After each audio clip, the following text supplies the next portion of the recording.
देखो हमारा क्वेश्चन ये है कि इस रोड को रिलीज किया हॉरिजॉन्टल पोजीशन से और एक एंड इसका नीचे, यूनिफॉर्म रोड है, मास एम लेंथ है।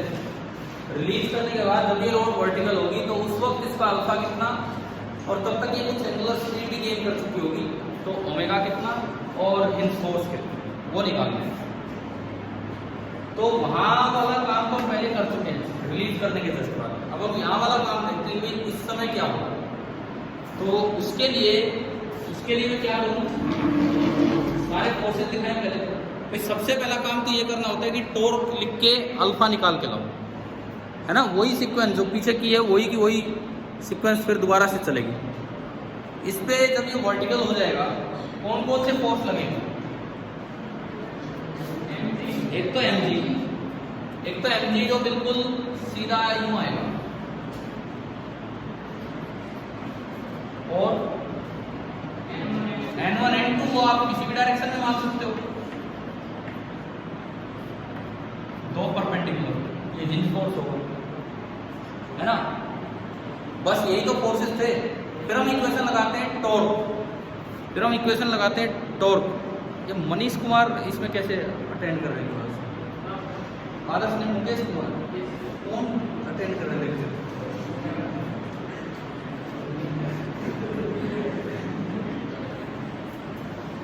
चलिए देखिए, तो यहाँ पे हमें ये तीन चीजें निकालनी। तो पहला काम इस हिंज वाले इस एक्सिस के वो टॉर्क लिखो। N1 का टॉर्क कितना 0, N2 का टॉर्क 0 और mg का 0। mg ही तो यहीं से पास हो रहा है, तो इस एक्सिस के अबाउट ये जो एक्सिस होगा इसके अबाउट जो नेट टॉर्क है कितना हो गया, हाँ, तो torque is equal to I into alpha. It means alpha को कितना आ गया 0। ये तो हमारा आंसर आया कि भी अल्फा जो होगा दैट विल बी 0। बताएं क्या समझ आया कि नहीं आया, क्लियर हो गया ना ये चीज, ठीक है। उसके बाद अगली चीज ओमेगा चाहिए मुझे, ओमेगा, हाँ, एनर्जी कंजर्वेशन लगा दो। एनर्जी कंजर्वेशन कैसे, देखो N1 N2 जिस जगह लग रहे हैं उस जगह की डिस्प्लेसमेंट नहीं होगी, वो जगह तो फिक्स है ना। तो N1 N2 का तो वर्क कितना है 0, और mg कैसा फोर्स है कंजर्वेटिव। तो अगर नॉन कंजर्वेटिव फोर्सेस का वर्क 0 हो और कंजर्वेटिव फोर्सेस लग रहे हो तो क्या मैकेनिकल एनर्जी हम कंजर्व करवा सकते हैं या नहीं, करवा सकते हैं। तो देखो मान लो मैंने इसको बोल दिया 0 लेवल ऑफ जीपी। सपोज मैं इस लेवल को बोलता हूं this is the 0 level of GP. Initial potential energy कितनी 0। अरे जब मैं दिखा रहा हूं ये 0 लेवल है, यहीं पे है इनिशियल, तो इनिशियल पोटेंशियल एनर्जी कितनी 0। इनिशियल काइनेटिक एनर्जी कितनी 0। रिलीज मतलब 0, समझ गए हो, मतलब पीई इनिशियल 0, के इनिशियल 0। अब मैं लिखूं पी फाइनल, कितना माइनस mgl/2। जब ये रोड सीधी होगी तो हमने बताया था यूनिफॉर्म ऑब्जेक्ट्स को सारा मास समेट के उसके सेंटर पे रख दिया। ये है ना चेन वाले क्वेश्चन रोड वाले, यहाँ रखोगे L/2 पे, लेकिन वो उससे नीचे है तो नेगेटिव एनर्जी काउंट होगी या positive, negative. Potential energy final जो होगी that will be minus m into g into L/2। Kinetic energy final, यही तो हमें जरूरत है, क्योंकि मुझे क्या चाहिए फाइनल ओमेगा चाहिए। जब कोई चीज रोटेशन में होती है, प्योर रोटेशन में, काइनेटिक एनर्जी कैसे लिखते हैं, ट्रांसलेशन में तो फॉर्मूला था हाफ mv², रोटेशन में क्या फॉर्मूला था हाफ आई ओमेगा स्क्वायर, समझ गए हो ना। तो काइनेटिक एनर्जी फाइनल लिखी जाएगी हाफ इंटू आई इंटू ओमेगा स्क्वायर। अब आई कितना ml²/3 या ml²/12, हाँ, क्योंकि एक्सिस कहां से पास हो रहा है यहां से, तो क्योंकि केवल ग्रेविटेशनल फोर्स ही लगा है जो वर्क कर रहा है, और वो कैसा फोर्स है कंजर्वेटिव। N1 N2 वर्क नहीं कर रहे, तो इसलिए mechanical energy can be conserve. तो करो भाई मैकेनिकल एनर्जी कंजर्व, और उससे ओमेगा बताओ कि क्या आ रहा है। आई ले लेना ml²/3, आई ले लेना ml²/3।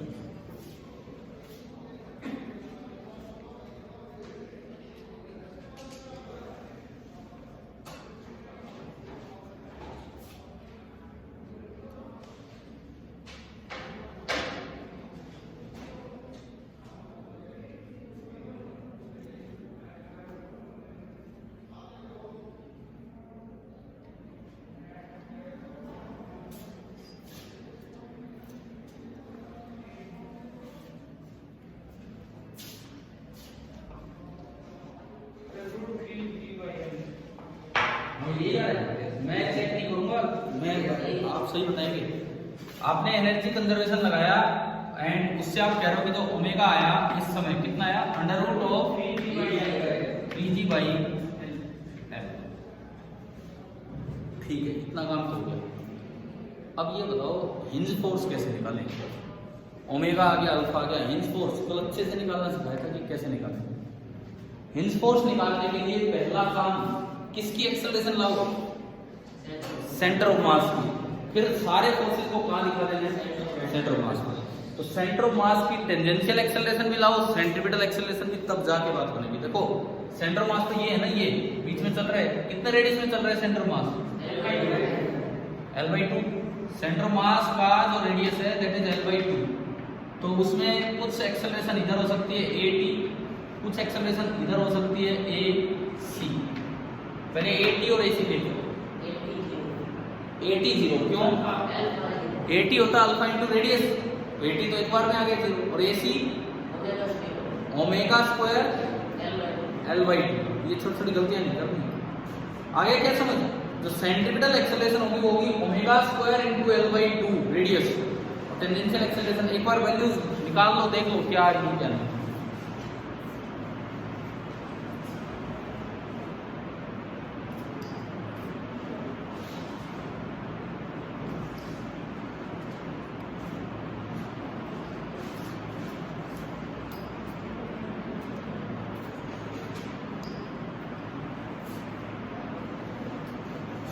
बताना at तो 0 हो गया,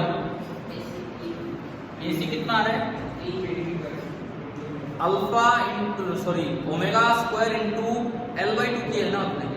तो ओमेगा आपका था 3g by L, omega square ये हो गया इंटू L/2, 3g बाई 2 आ गया।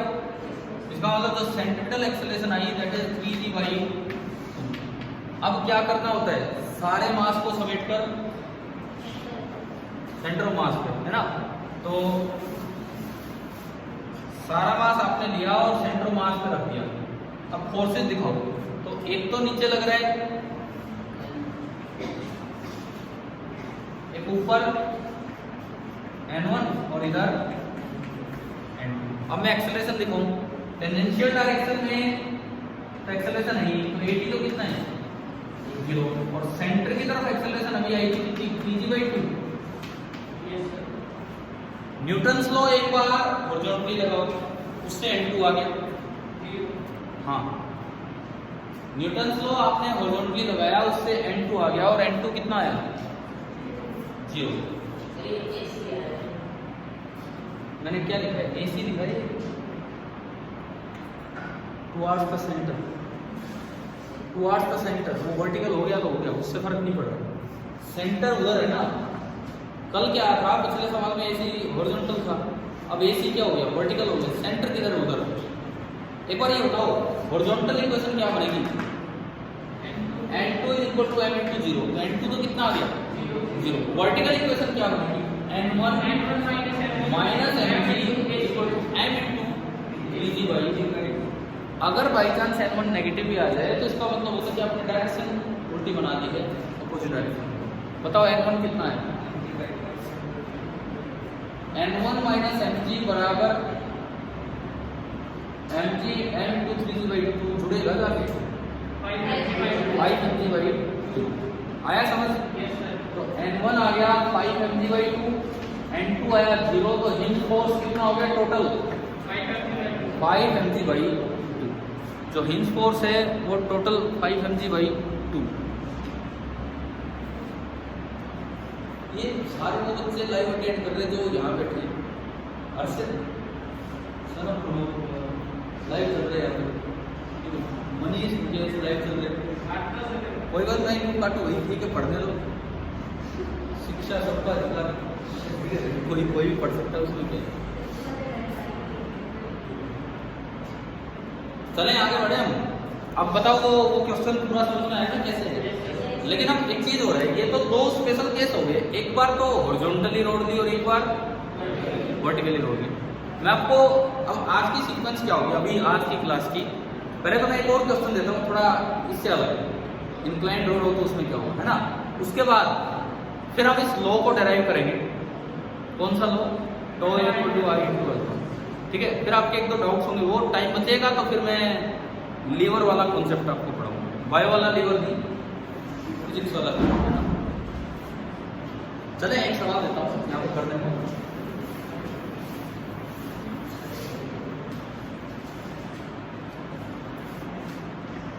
ये एक रफ ग्राउंड है,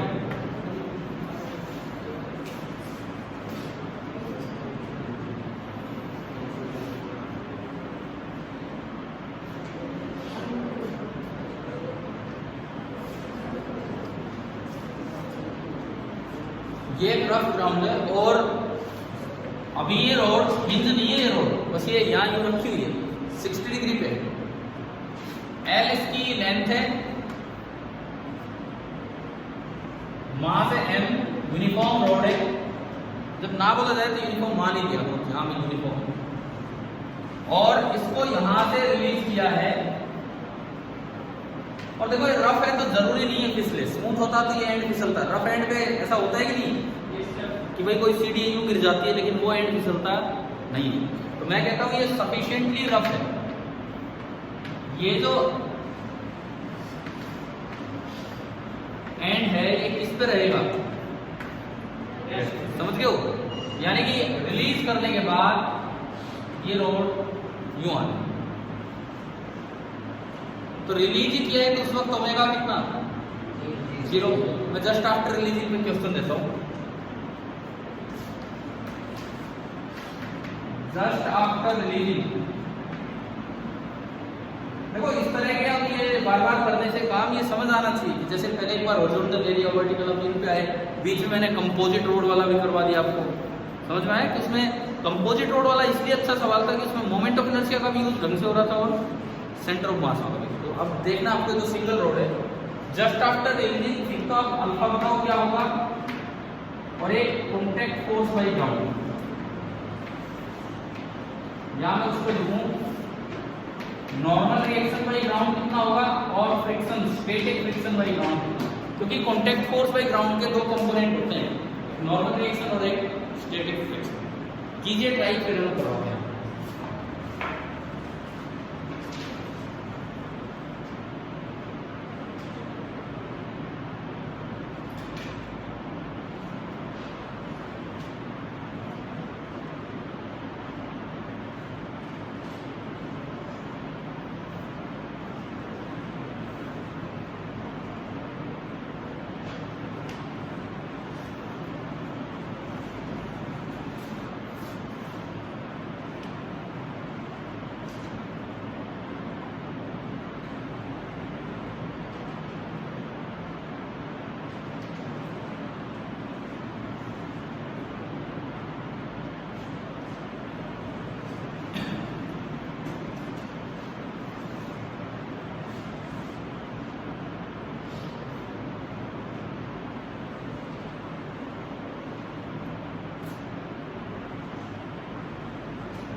आपने जो 3 पूछे ना सवाल, एक तो करवाया हुआ है पैरेलल एक्सिस थ्योरम के समय बात होता है।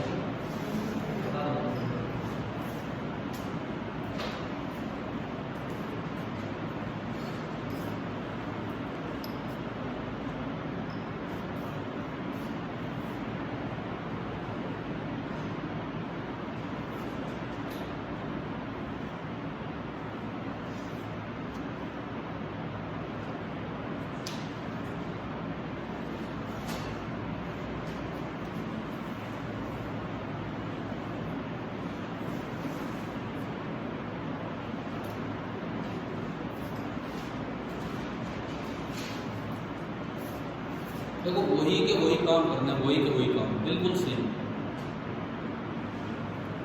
रिलीज करते ही इस पे कौन कौन से फोर्स लग रहे हैं? mg बिल्कुल सेंटर पे, और वैसे तो n1 n2 बोलते थे हिंज में, लेकिन ग्राउंड पे जब कॉन्टैक्ट फोर्स होता है जिसको हम r से कभी बोला करते थे, उसका एक कंपोनेंट n होता है जिसको n1 बोल देते हैं, और जो पैरेलल कंपोनेंट क्या होता है? फ्रिक्शन। n1 n2 बोलने की जरूरत नहीं, अब एक नॉर्मल और दूसरा फ्रिक्शन है ना। तो ये मान लो नॉर्मल, फ्रिक्शन किधर लगेगा? थोड़ा सा दिमाग लगा के होता है तो फ्रिक्शन रोड पे किधर लगेगा? रोड किधर फिसलना चाहिए? पीछे जाना चाहिए, तो उसको रोकने के लिए फ्रिक्शन किधर जाएगा? आगे। कौन सा लग रहा है, स्टैटिक की काइनेटिक? स्टैटिक, है ना। समझ आ रहा है नहीं? ये चल नहीं रही रोड, इसका मतलब इस पे एक फोर्स आगे लग रहा है, और ये कौन सा लग रहा है आपका? स्टैटिक। बताओ क्या है एपीडी? समझ आया? अब टॉर्क किस पॉइंट के अबाउट निकाले, किस एक्सिस के अबाउट निकाले?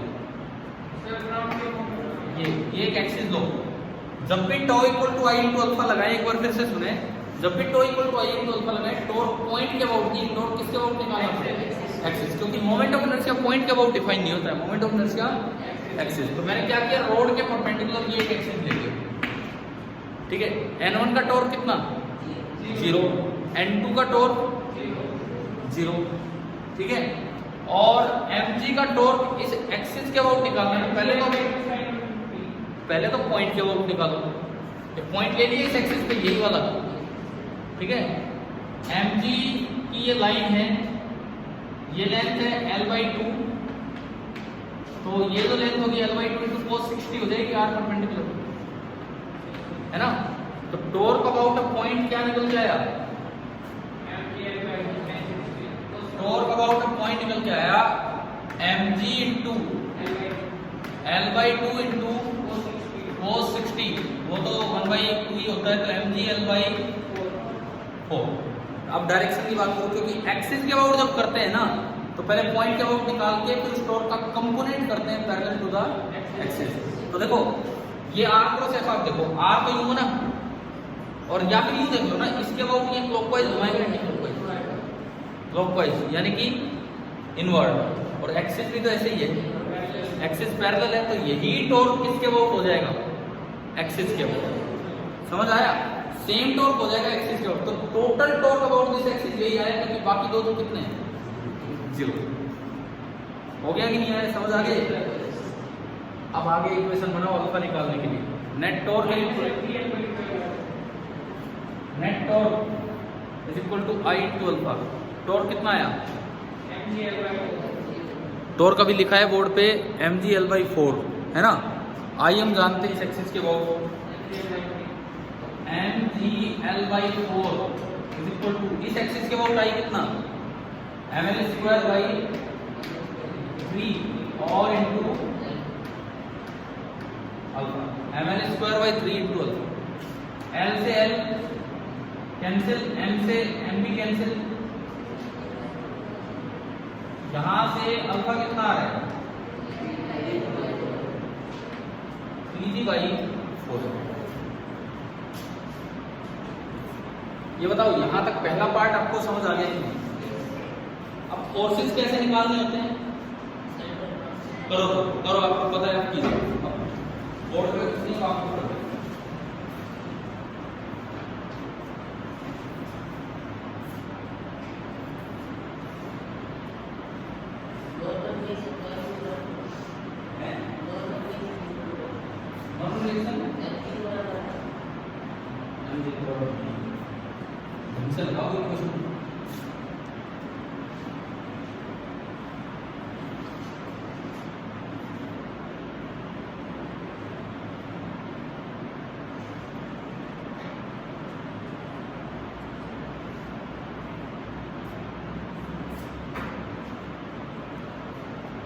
इस वक्त सेंटर की सेंट्रीपिटल एक्सेलरेशन कितनी होगी? 0। रिलीज किया है तो स्पीड नहीं है, ओनली कौन सी एक्सेलरेशन होगी? टेंजेंशियल। किधर होगी? इधर होगी। भाई ये सर्कल यूं चलेगा तो टेंजेंशियल एक्सेलरेशन दिख रहा है ना बोर्ड, टेंजेंशियल एक्सेलरेशन इधर होगी, कितनी होगी? Alpha into L by two, इसका रेडियस एल बाई टू है, alpha into L by two, तो अल्फा है 3g बाई 4l और इंटू एल बाई टू, तो टेंजेंशियल एक्सेलरेशन कितनी आई? 3g by 8। तो मेरे को ये पता लगा कि इस वक्त सेंटर ऑफ द सिस्टम जो है, centre of mass of road जो है, उसमें टेंजेंशियल एक्सेलरेशन तो हो गई 3g बाई 8 और सेंट्रिपेटल एक्सेलरेशन कितनी होगी? 0। ये इतनी बात आगे ही नहीं है इसमें। अब क्या करना है? सारे फोर्सेस को, पर मैं क्यों बोलूँ आप बताओ ना क्या करना है? सारे फोर्सेस को mid direction centre of mass पे दिखाओ, एक्सेलरेशन दिखाओ और फिर न्यूटन लॉ और बना पड़ेगा, तभी तो आप ये करो।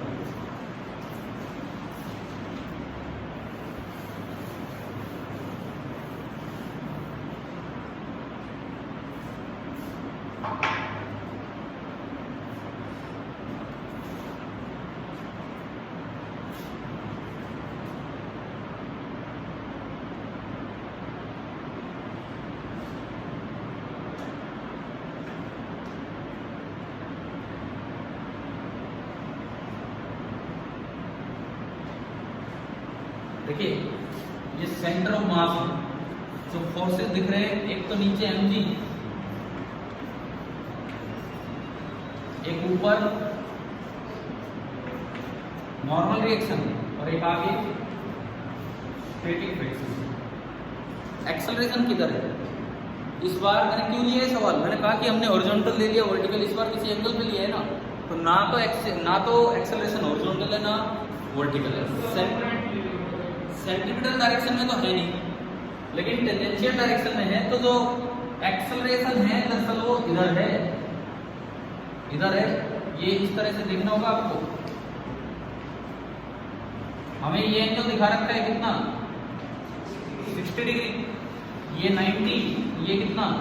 30, ये भी कितना हो गया? 60।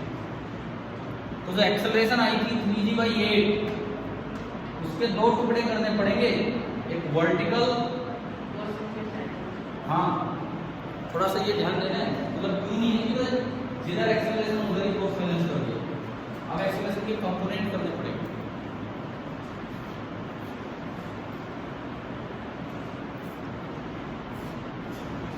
करो, कंपोनेंट कीजिए।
गया n कितना है?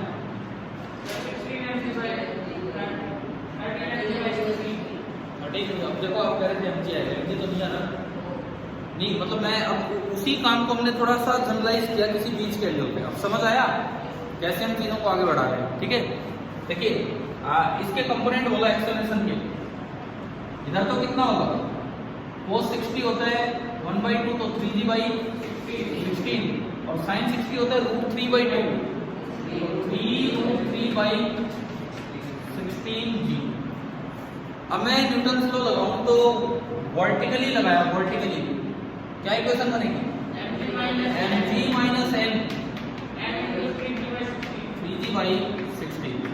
यहाँ से n आया mg माइनस 3/16 mg, यानी कि नॉर्मल रिएक्शन आ गया 13/16 mg। क्लियर हुआ? और अगर फ्रिक्शन चाहिए स्टैटिक फ्रिक्शन तो म्यू इनटू एन कर देना।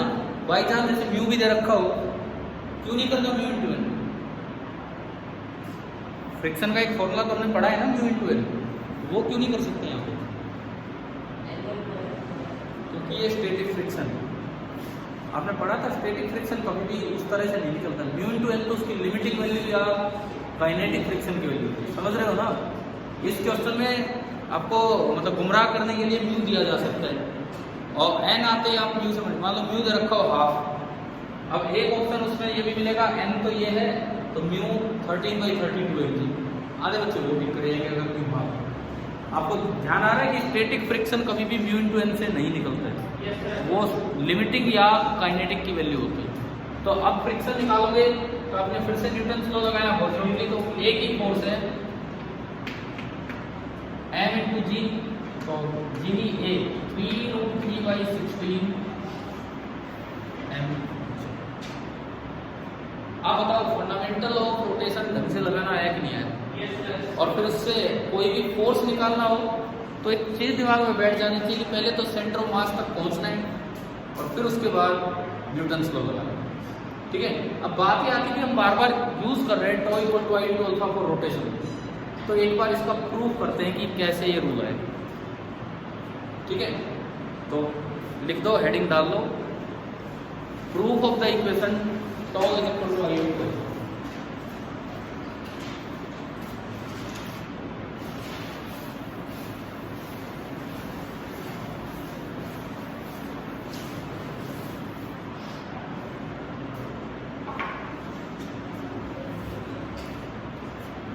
हम इस एक्सप्रेशन को, इस इक्वेशन को प्रूव कर रहे हैं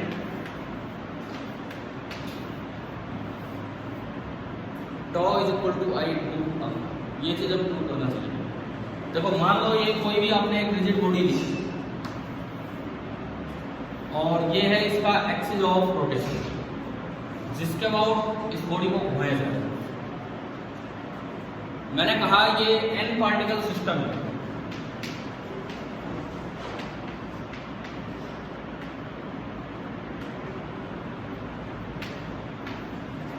मैंने बोला कि ये एक n पार्टिकल सिस्टम है। ठीक है, ये कोई पार्टिकल है जिसका मास है m1 और इसकी जो एक्सिस से दूरी है वो मैंने बोल दी r1, और ऐसे से n पार्टिकल्स। अब देखो ये एक्सिस फिक्स है तो ये सर्कल में घूम रहा होगा, ये पार्टिकल सर्कल में घूमेगा तो दो तरह की एक्सेलरेशन हो सकती है। कौन कौन सी? एक तो सेंटर की तरफ सेंट्रीपिटल और एक टेंजेंशियल। सपोज इसमें एक एक्सेलरेशन सेंटर की तरफ है AC1 और एक एक्सेलरेशन क्योंकि ये सर्कल में चलेगा टेंजेंट के अलोंग है, टेंजेंट के अलोंग, और उसको मैंने बोल दिया AT1। तो एक तो AC1 1 फॉर फर्स्ट पार्टिकल और एक AT1, और ऐसे ऐसे n पार्टिकल है। इसको जनरलाइज करने का तरीका डायग्राम में ये होता है कि आप 1 2 3 मत लिखो, I लिख दो। क्या पहले नोटेशन यूज की है IH पार्टिकल है ना? तो अगर इसको जनरलाइज करना है तो मैं इस 1 को बना रहा हूँ MI, R1 को बनाया RI, समझ आई? समझ आया है ना? मतलब I इक्वल टू N है और कुछ नहीं है ये। अब इस पे जो भी फोर्स लगेगा उसके दो कंपोनेंट होंगे, एक सेंटर की तरफ सेंट्रीपिटल और एक टेंजेंशियल। ये है F सेंट्रीपिटल ith पार्टिकल और ये है F tangential ith particle. Clear है? अब मैं अगर इस सिस्टम पे टॉर्क लिखूं, टॉर्क लिखूं, नेट टॉर्क,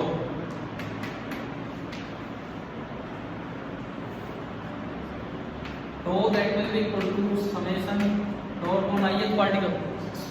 ये ऐसे n पार्टिकल है, टॉर्क ऑन ith पार्टिकल जो वो भी होगा। अब देखो सारे सेम सेंस में घूम रहे होंगे। जब कोई चीज रोटेट कर रही है यूं, ऐसा नहीं हो सकता कि एक पार्टिकल क्लॉकवाइज घूमे और एक पार्टिकल एंटी क्लॉकवाइज। ठीक है, मैं एक चीज यहाँ पे, क्योंकि फिर याद नहीं रहती ये बात, यही बता देता हूँ वैसे तो आप अपनी मर्जी से प्लस माइनस एज्यूम करते हैं, एक डायरेक्शन को आपने पॉजिटिव बोला तो दूसरी डायरेक्शन अपोजिट हो जाएगी। लेकिन रोटेशन में अगर कुछ मेंशन नहीं कर रखा हो और ऑप्शन दो हो, एक 5 है और एक -5 है, तो हम कैसे बता के आएंगे? तो आपको ना एक चीज दिमाग में रखनी है, by convention anticlockwise direction is taken as positive and clockwise direction is taken as negative. कोई जरूरी नहीं आप अपनी कन्वेंशन दे रहे हो ठीक है, लेकिन मैं कह रहा हूँ ऑप्शन ही यूं आ जाए, एक +5 एक -5, आपका आंसर आ रहा है 5। अब आपके अनुसार तो यार ये डायरेक्शन पॉजिटिव आनी तो 5 होगा, वो तो माइनस।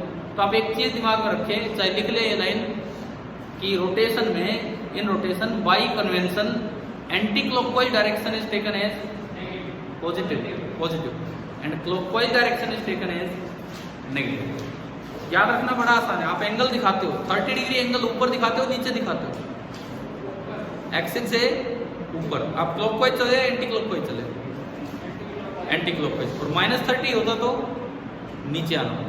समझ गए? ये याद रखें। एंटी क्लॉकवाइज का नाम काउंटर क्लॉकवाइज भी होता है, CCW, ACW या CCW।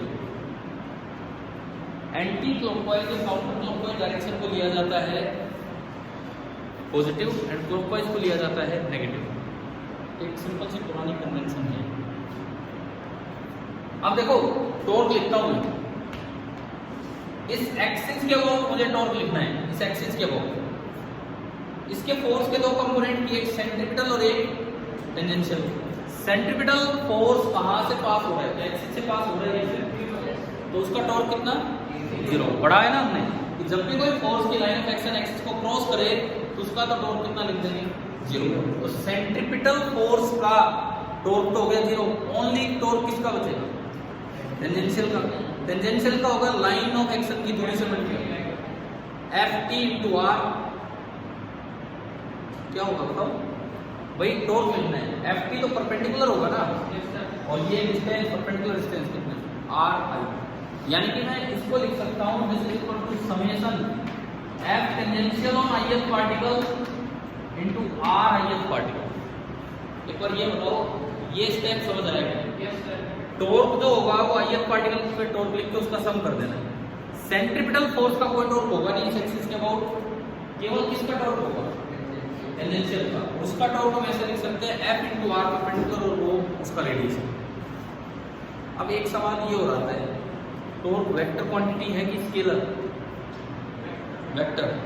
एक वेक्टर 2, दूसरा वेक्टर का मैग्नीट्यूड 2, तो क्या जरूरी है कि सम ही हो के नेट मैग्नीट्यूड आएगा? क्यों? सेम डायरेक्शन हो तो। अब देखो ये भी क्लॉकवाइज घूम रहे या एंटी क्लॉकवाइज घूम रहा है, वो डिपेंड करेगा। आप इसको बोल नहीं सकते क्लॉकवाइज एंटी क्लॉकवाइज। बोर्ड यूं हो ना, घूम यूं रहा हो तो आप बोल सकते हैं यूं घूमे तो एंटी क्लॉकवाइज, यूं घूमे तो क्लॉकवाइज। अगर कोई चीज यूं घूमती है तो फिर ऑब्जर्वर बताना पड़ेगा, मैं ऊपर से देखूं और ये यूं घूम रहे हैं तो ये एंटी क्लॉकवाइज है। मैं इसी चीज को नीचे से देखता हूं तो मेरे लिए क्या हो जाएगा? क्लॉकवाइज, है ना? इस तरह से सेंस होती है।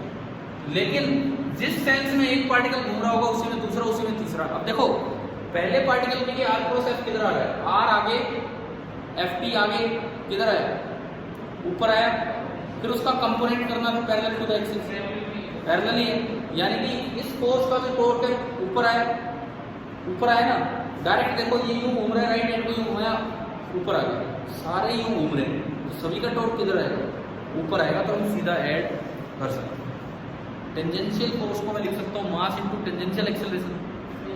टेंजेंशियल फोर्स जो होगा हम उसको लिख सकते हैं मास of ith particle into tangential acceleration of ith particle into r। छोटा सा प्रूफ है, समझने का ज़्यादा है, खुद वैसे लिखने का काम है। अब आप ये बताओ टेंजेंशियल एक्सेलरेशन का क्या फॉर्मूला होता है? Alpha into radius. ठीक है, अल्फा तो सबका सेम है, जैसे ओमेगा सबका सेम होता है ऐसे अल्फा घूमने में सब, लेकिन रेडियस सबका डिफरेंट है।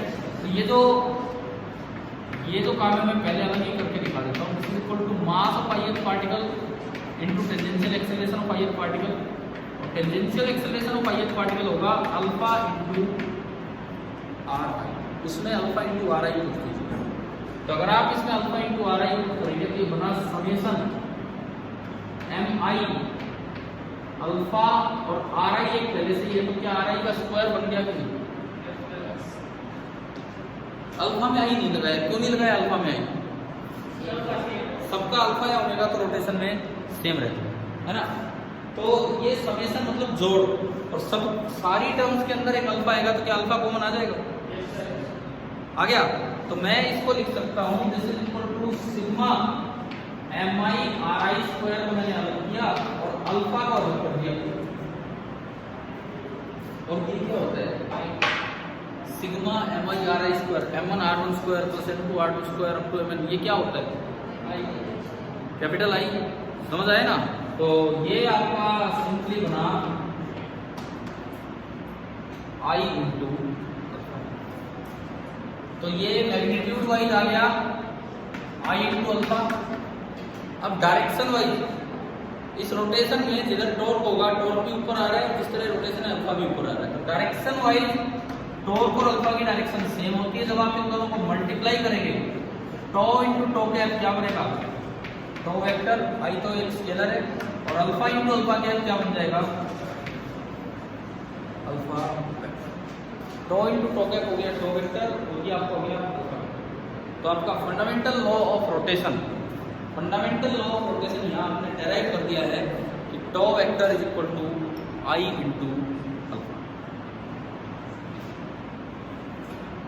मैंने देखो प्रूफ के मैं पहले नहीं गया, पहले मैंने आपको ना 3-4 तरह के सवालों में वो अप्लाई करना सिखाया। मुझे लगता है वो अप्लाई करना तो आ गया होगा गलती से। और सबसे मेन बात, उससे हिंज फोर्स कैसे निकालते हैं, कोई भी फोर्स कैसे निकालते हैं, पहले अप्लाई करो, अल्फा लाओ, अल्फा लाके सेंटर ऑफ मास की एक्सेलरेशंस लाओ, उसके बाद सारे फोर्सेस को केवल कहाँ निकालो? सेंटर ऑफ मास पे, और उसके बाद आप न्यूटन को लगा दो। बार बार सवालों में यही काम हमें करना पड़ेगा। ठीक है, अभी हम आज की क्लास में एक चीज और पढ़ेंगे, मैं एक बार एक दो काम पे होगा।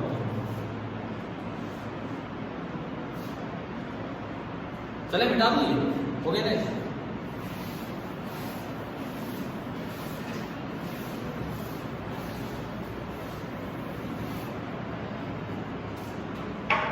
अच्छा, और इसी से ये फॉर्म और दे दो,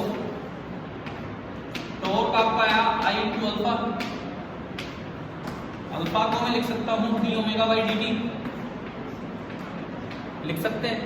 ये हमने इसमें पुट किया, तो टॉर्क आपका बना I into d omega by d t. अब आई तो एक किसी के घूमने से उसका moment of inertia about the axis change नहीं होगा, आई कांस्टेंट ऑफ टाइम के साथ चेंज नहीं हो रहा है। इसका मतलब आप आई को इसके अंदर भी लिख सकते हैं, तो tau is equal to d by d t of I into omega. और आई इंटू ओमेगा क्या है, किसका फॉर्मूला है? जब कोई चीज रोटेशन में होती है तो आई इंटू ओमेगा किसका फॉर्मूला है? 2-3 दिन पहले हम कौन सा टॉपिक पढ़ रहे थे, कौन सी फिजिकल क्वांटिटी? Angular momentum. जैसे P बराबर एम बी, ऐसे L बराबर आई इंटू ओमेगा। तो ये आपकी सेकेंड फॉर्म बनी, tau is equal to d L by, उसी में कंटिन्यू कर दो, फंडामेंटल लॉ ऑफ रोटेशन की दूसरी फॉर्म में। जैसे F में नहीं होता है F बराबर dp बाई dt, एंड एक होता है F बराबर ma। ये तो F बराबर ma टाइप फॉर्म है, टॉ इक्वल टू आई अल्फा, और ये है dp बाई dt।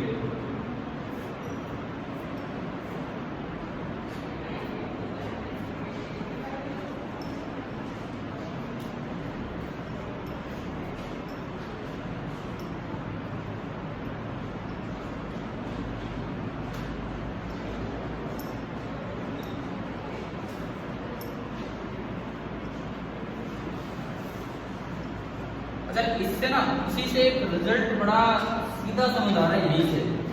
जब आपने टॉ बराबर डीएल बाई डी टी लिख दिया, अगर बाई चांस एक्सटर्नल टॉर्क या टॉर्क जीरो हो तो DL by d T zero हो गया। हाँ, क्या हमने कभी प्रिंसिपल ऑफ मोमेंटम कंजर्वेशन पढ़ा है? पढ़ तो लिया, ये सेंटर मास वाले सेंटर में दोबारा से ऐसे सवाल आए हैं। F बराबर dp बाई dt कहता है कि अगर F जीरो है, अगर F जीरो है तो dp बाई dt जीरो होगा, तो P भी कितना हो जाएगा? जीरो हो जाएगा। P क्या हो जाएगा? कांस्टेंट हो जाएगा। इसी प्रिंसिपल को हम क्या बोल रहे थे? Principle of linear momentum conservation को। इसके साथ ही बात ऐड कर दो, एक हेडिंग डाल दो उसके बाद यहीं पे प्रिंसिपल ऑफ PLE लिखना हो, इस पे लिखो principle of angular momentum conservation. Principle of angular momentum conservation.